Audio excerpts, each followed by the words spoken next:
이거는 안 생기는 거 아이가 이 정도면? 생겼어요. 참네. 시작하도록 하겠습니다. 노래 부르면서. 얘들아 우리 뭐 시기냐?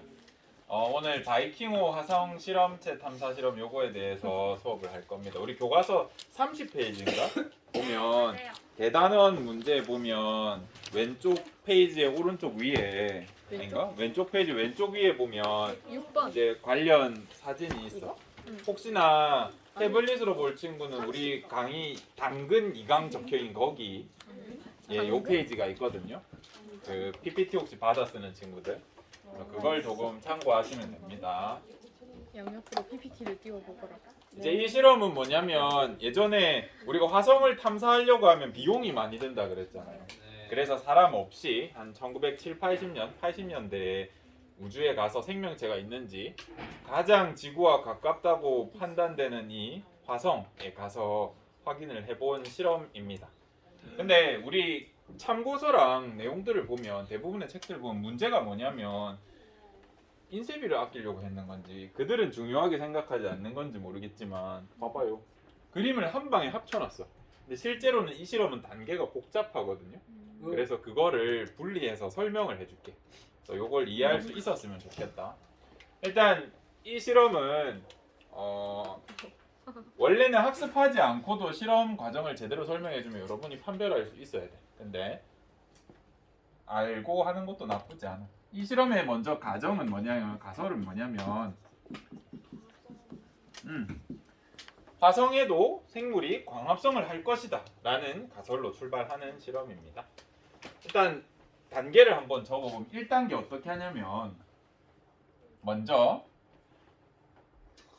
화성의 흙을 토양을 채집합니다. 채취가 맞는데 채집합니다. 2단계에서 뭐 하냐면 진공 상태로 만들어. 이게 두 번째 단계. 세 번째가 14 CO2를 넣어주고 네 번째가 빛을 쬐어줘. 다섯 번째가 다시 진공 상태로 만들어. 마지막 여섯 번째가 가열이야. 지금 이 6단계 실험 과정을 한 그림에 다 그려놨어요. 그래서 이해할 수가 없다. 그래서 같이 보자. 먼저 토양에 생물이 있는 걸 왜 흙을 통해서 우리가 생각을 했냐면 그 나사의 똑똑한 사람들이 이 세 가지 실험만 하면 생명체가 있는지 없는지 증명할 수 있다라고 판단한 이유가 뭐냐면 지구상에서는 여기에 선생님 한번 찍어가지고 현미경으로 보면 어떻게 되게 미생물이 겁나 많아. 여기도 겁나 많고 흙 퍼면 그냥 생물이 디글디글해. 정말 많아. 너무 많거든요. 그래서 화성 토양도 그럴 거라고 생각을 한 겁니다. 만약에 눈에 보이는 생물이 있다고 하면 그건 우리가 관찰하면 되잖아. 지구에서도 또는 가까이 화성 탐지 망원경을 통해서 우리가 볼 수 있는데 그런 거는 발견되지 않았어. 그래서 이런 걸로 확인하겠다는 겁니다. 우리 생명체라고 하면 어떤 걸 할 수 있어야 돼? 생물의 특성. 물질 대사. 생물의 특성 중에 우리가 화성에 있는 애도 확인할 수 있는 방법이 2번인 물질 대사밖에 없어. 왜냐하면 세포로 생겼는지 알게 뭐야? 화성 생명체인데 세포가 아닐 수도 있잖아. 그지? 또 자극에 대한 반응 이런 것도 결국엔 발견해야 뭘 해볼 거 아니에요. 그래서 물질 대사로밖에 확인할 수 없었어. 그래서 진행한 실험이 첫 번째입니다. 토양을 펀 다음에 먼저 진공 상태로 만들어. 그 이유는 여기 화성 대기에 혹시나 내가 실험할 때 필요한 대기의 성분이 있을까봐 먼저 진공 상태로 해서 싹 빼버려. 그 다음 14CO2를 넣어줘. 같이 보자. 얘들아 혹시 원소 기호 적을 때 요 각 위치에 뭐 적는지 배운 적 있어요? 네. 뭐 적는디야? 그건 기억이 안 나요. 여기 여기 원자 번호, 원소 번호 적어. 몇 번째 원소 우리가 주기율표에 표기됐는지. 여기에는 질량수가 들어가. 여기에는 뭐 들어가지? 이온. 아 맞아. 전하량, 전자 상태, 이온수 뭐 이런 게 들어가고 여러분 전하량으로 이해하시면 될 거예요. 여기에는 개수가 들어가. 개수가 맞니? 개수가 맞니? 모르겠네. 개수요. 개수가 맞아? 개수 아니야? 뭐 너희가 맞겠지. 선생님 이제 기억이 안 나. 오래돼서 계속 문법이 바뀌더라고요. 개수가 이제 맞는 거겠죠. 너희가 하는 거 보면. 그래서 우리 O2 보면 산소가 2개 있다라고 여러분 인지하잖아요. 그죠? 여기 14C라고 적었는데 이거는 무슨 소리야? 탄소는 탄소인데 질량이 14짜리라는 소리잖아. 원래 탄소의 질량 알아? 보통 일반적인 탄소. 보통 탄소는 12지롱. 못 외워도 된다. 우리 주기율표를 보면 되니까. 선생님도 대학생 때 주기율표 외운 적 없어.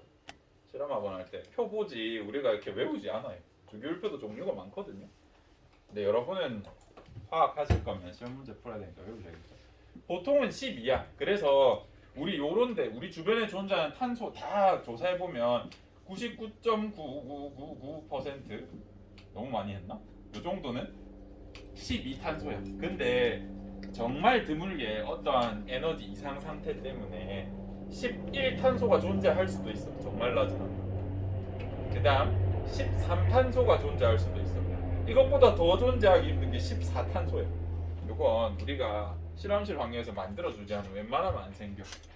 100억 분의 1%라고 들은 것 같다.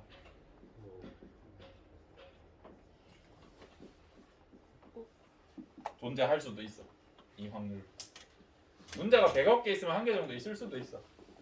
그래서 우리가 14짜리 이산화탄소를 넣어줬다는 건 우리는 내가 넣어준 걸 확인하겠다는 뜻이야. 우리 처음에 진공 왜 만들었을까요? 지구상에서는 저게 없는데 혹시나 화성에는 14탄소가 존재할 수도 있잖아. 그 오차를 줄이기 위해서 변인 통제한다고 이거를 진공 상태를 만들어. 그 다음 14탄소를 집어넣어. 그 다음 빛을 쬐어줬지. 만약에 여기에 광합성 생물이 있다고 하면 이걸 이용해서 뭘 하겠어요? 광합성을 하겠지. 물질 대사하겠지. 그러면 뭐가 만들어져? C6, H12, O6짜리 포도당이 만들어져. 근데 이 포도당의 재료를 뭘로 썼어? 14 이산화탄소를 썼으니까 이 포도당도 14 포도당이 만들어지겠지. 그치? 내가 처음에 진공 상태를 안 만들었다면 이 포도당이 내가 원한 포도당이 만들어진 건지 아니면 원래 화성 토양에도 포도당이 있을 수 있잖아.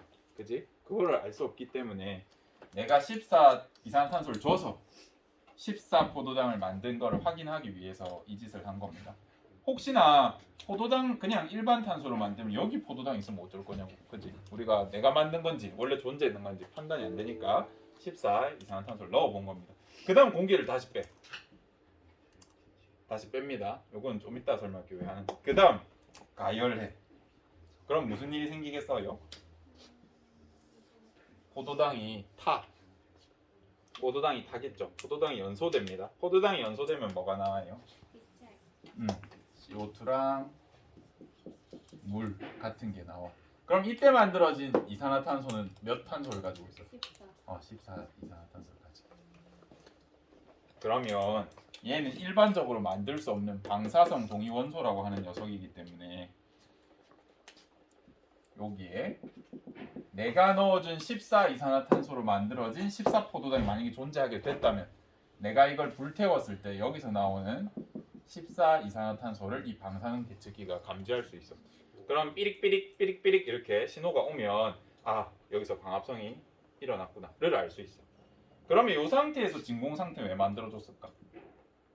다른 방사. 내가 포도당을 태워서 만든 이산화탄소를 감지해야 되는데 우리 2단계에 넣어준 14 이산화탄소를 당연히 빼줘야겠지. 실험 성공하려면. 그치? 그래서 이런 단계가 겹쳤다라고 생각해 주시면 됩니다. 이런 복잡한 단계, 복잡한 실험인데 이렇게 한 그림에다 때려 박아놨어. 너희가 이해할 리가 없지. 그치? 그래서 실제 단계는 이렇게 진행됐습니다. 그래서 여기서 발견이 되지 않아요. 아무 반응이 없었다. 두 번째 실험은 좀 더 쉬워. 이제 이걸 이해하고 하기 때문에 두 번째 실험은 가설이 뭐냐면 세포 호흡을 하는 화성에는 세포 호흡을 하는 생명체가 존재할 것이다로 가정했어. 그러다 보니까 뭘 넣어줘 이번에는? 양분.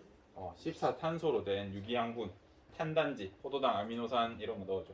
지질 이런 거 넣어줘서 혹시나 여기서 어떤 녀석이 세포호흡을 하면 이걸로 세포호흡을 하면 여기서도 뭐가 발생하겠어? 세포호흡을 통해서 이산화탄소가 발생하면 이게 검출이 되겠죠. 방사능 계측기. 근데 이것도 안 됐어. 그러면 여기까지의 실험의 이제 가장 큰 문제점은 뭐야? 누구 기준이야 물질 대사가? 지구 기준. 이 지구 기준이야. 그래서 화성용 실험을 하나 더 만들었어. 오차를 보정해보고자. 어떻게 하냐면 지구에서 만들어질 수 있는 물질 있잖아. 다 때려박아줘. 상성관계에 문제 없을 정도의 서로 섞이지 않을 정도의 기준으로 다 부어줘봐.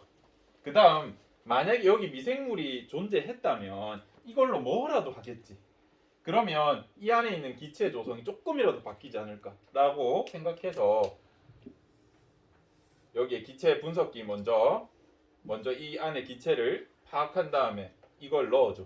그 다음에 시간이 지난 다음에 예를 들어서 뭐 산소, 뭐 아르곤, 뭐 질소, 아니 뭐 이산화탄소가 25%씩 있었다고 치자. 여기서 내가 유기양분 아무거나 넣어줬어. 여기서 뭔가 대사가 조금이라도 일어나면 기체 조성이 0.1%라도 바뀔 거 아니에요. 그죠?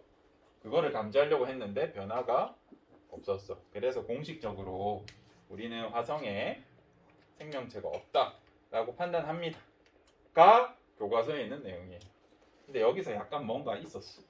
근데 이 오차인지 아닌지 구분을 못해서 일단 없다라고 판단했습니다.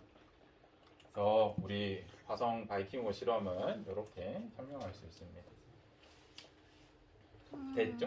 네. 일단 끊고 가자.